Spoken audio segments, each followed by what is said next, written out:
নমস্কাৰ বন্ধু-বান্ধৱী সকলোকে স্বাগতম জনাইছোঁ এই নতুন ভিডিঅ'লৈ। চ' থাম্বনেইলখন চাই সকলোৱে গমাই পাইছে চাগে। তো আপোনালোকৰ খবৰ নিশ্চয় ভাল আৰু মোৰো ভালে আছোঁ।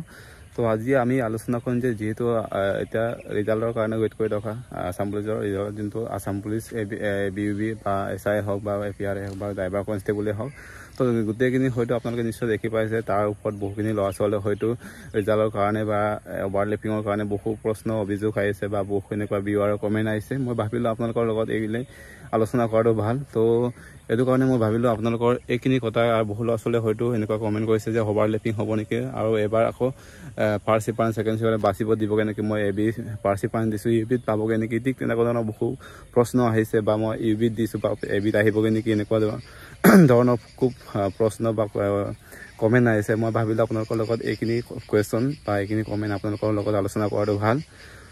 তো এতিয়া মাত্ৰ অভাৰলেপিঙৰ কথা মাত্ৰ এটা কথা আহিছে যে অভাৰলেপিং হ'ব নেকি। এতিয়া মই আগতে এটা ভিডিঅ' কৈছিলোঁ, মই অভাৰলেপিং কোনো ধৰণৰ এতিয়া প্ৰশ্নই নাহে, অভাৰলেপিং কোনো ধৰণৰ প্ৰশ্ন নাহে এতিয়া। কাৰণ এতিয়া জাষ্ট আপোনালোকে এতিয়া ৰিজাল্টৰ ফাইনেল ৰিজাল্টৰ বা মেৰিট লিষ্টৰ কাৰণে আপোনালোকে ৱেইট কৰি ৰাখিব লাগে। আৰু যিহেতু আমাৰ CM ছাৰে নিজ মুখেৰে কৈছিলে 9 তাৰিখে ৰিজাল্টখন দিব, তাৰপাছত তাৰ নেক্সট দিনাখনে আমাৰ এপইণ্টমেণ্ট দিয়া হ'ব বুলি এটা কথা শুনিছোঁ। তো মই এটা কথা ভাবিছোঁ, তো আপোনালোকৰ তাৰো এটা কাৰণ আছে, তাৰ পাছত বাৰু কাৰণখিনি ক'ম আপোনালোকে। এতিয়া ল'ৰা ছোৱালীবিলাক হয়তো আমাৰ আছাম পুলিচ ABUB কাৰণে বহু ল'ৰা ছোৱালীয়ে হয়তো এবাৰ হাই কাটক যাব পৰা মানে এনেকুৱা চান্স মানে এটা ভিডিঅ' লাগে বুলি কৈ আছে। মই অলৰেডি কাটকৰ ওপৰত ভিডিঅ' বনোৱা আছে, যদি আপোনালোকে চোৱা নাই ডেছক্ৰিপশ্যন বক্সত ভিডিঅ'টো আছে, তাতে গৈ চাই ল'ব। মই কেইটামান 10খন ডিষ্ট্ৰিক্টৰ এটা ভিডিঅ'তে মই হেড কৰি লৈছোঁ, কাৰণ আপোনালোকে তাত স্কিপ নকৰাকৈ আপোনালোকে চালে তাতে গম পাই যাব, ওলাই যাব। তো এতিয়া আমি এটা কথাই ইয়াতে স্পষ্টকৈ কওঁ যে আপোনালোকে হয়তো এবাৰ আছাম পুলিচ ABUB হওক বা SI হওক বা ড্ৰাইভাৰ কনষ্টেবলেই হওক বা APR হওক, তো আপোনালোকে তাত যদি চিলেক্ট নহয় আপোনালোকৰ কাৰণে বহুত লোকচান হ'ব। এইকাৰণে মই বিচাৰিছোঁ যে আপোনালোকৰ কাৰণে যে অহা নৱেম্বৰ মাহত যোনটো আপকামিং ভেকেঞ্চি হৈ আছে, আপোনালোকে তাৰ কাৰণে প্ৰিপেৰেশ্যন কৰি থাকক, ৰানিং কৰি থাকক, এতিয়াৰ পৰা ষ্টাডি কৰি থাকক।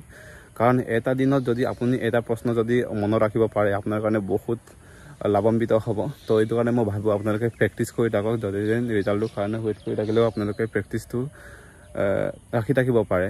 তো এইটোৱে কামনা বিচাৰিছোঁ। আৰু লগতে এতিয়া আমাৰ ল'ৰা ছোৱালীয়ে হয়তো এনেকুৱা কনফিউজ হৈছে বা অভাৰলেপিঙৰ মাজতে এতিয়া আমাৰ ফাৰ্ষ্ট প্ৰিফাৰেঞ্চ ছেকেণ্ড প্ৰিফাৰেঞ্চ বাচিব দিবগৈ নেকি, ঠিক তেনেকুৱা ধৰণৰ প্ৰশ্ন আহিছে। চ' এতিয়া ফাৰ্ষ্ট প্ৰিফাৰেঞ্চ ছেকেণ্ড প্ৰিফাৰেঞ্চ বাচিব দিবলৈ একো প্ৰশ্নই নাহে। এতিয়া মাত্ৰ আপুনি ৰিজাল্টৰ কাৰণে ৱেইট কৰি থাকিব লাগে। আৰু ৰিজাল্টটো যেতিয়া আমাৰ 9 তাৰিখে দিব বুলি শুনিছোঁ, ৰিজাল্টটো 9 তাৰিখত দিয়াৰ কাৰণ এটা আছে যে আপোনালোকৰ যেতিয়া ৰিজাল্টটো দিয়া হ'ব, তেতিয়া আমাৰ কেণ্ডিডেটসকলে বা বিভিন্ন কথা অভিযোগ আহিব পাৰে যে ছেকেণ্ড কাটৰ লিষ্ট লাগে বা ছেকেণ্ড মেৰিট লিষ্ট লাগে বা ছেকেণ্ড চিট ৰিজাল্ট লাগে, ঠিক তেনেকুৱা ধৰণৰ হ'ব পাৰে। তো এইটো কাৰণে সিহঁতে বিচাৰিছে যে একদিনৰ আগত ৰিজাল্টতে একদিনৰ পিছত এপইণ্টমেণ্ট দি আৰু 1 তাৰিখত 1 অক্টোবৰ বা এনেকুৱা নৱেম্বৰ 1 তাৰিখত জইন কৰিব দিব, ঠিক তেনেকুৱা ধৰণৰ প্ৰশ্ন বা কথাও হ'ব পাৰে। কাৰণ এইবিলাক হৈছে চৰকাৰৰ কথা হয়। তো এইবিলাক আমি বা ক'বলৈ যোৱা নাই, আপোনালোকৰ ইনফৰ্মেশ্যনটো দিব বিচাৰিছোঁ যে আমাৰ এইখিনি কথা হ'ব পাৰে বা 9 তাৰিখত দিয়াৰ কাৰণটো ঠিক তেনেকুৱা ধৰণৰ হ'ব পাৰে। তো এইটো কাৰণে আপোনালোকে বিচাৰিছোঁ যে আপোনালোকৰ টেনশ্যন ল'ব নালাগে। যদি আপুনি ফাৰ্ষ্ট প্ৰিফাৰেঞ্চ যদি ABত দিছে, যদি আপোনাৰ কাৰণে যদি ABত মাৰ্ক যদি আপোনাৰ ডিষ্ট্ৰিক্টৰ কাৰণে, আপুনি নিশ্চয় ABত চিলেক্ট হ'বই, এইটো 100% গাৰাণ্টি। যেতিয়া মই চাকৰি পাইছিলোঁ, মোৰ 3টা প্ৰিপাৰেশ্যন আছিলে। প্ৰথমতে মোৰ আছিলে মই জেল ৱাৰ্ডাৰ দিছিলোঁ, তাৰ নেক্সট দিছিলোঁ মই হাবিলদাৰ দিছিলোঁ, যোনটো NCC কেণ্ডিডেটসকলে এপ্লাই কৰিব পাৰে। আৰু তাৰ নেক্সটতে দিছিলোঁ মই এক্সাইজত, আছাম এক্সাইজত।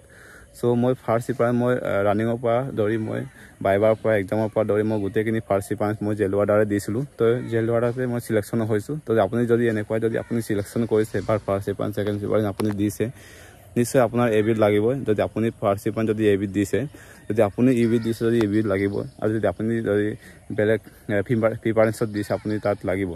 ঠিক তেনেকুৱা ধৰণৰ বহুত প্ৰশ্ন আহিছে বা বহু এনেকুৱা ল'ৰা ছোৱালী হয়তো মোক কমেণ্ট কৰিছে।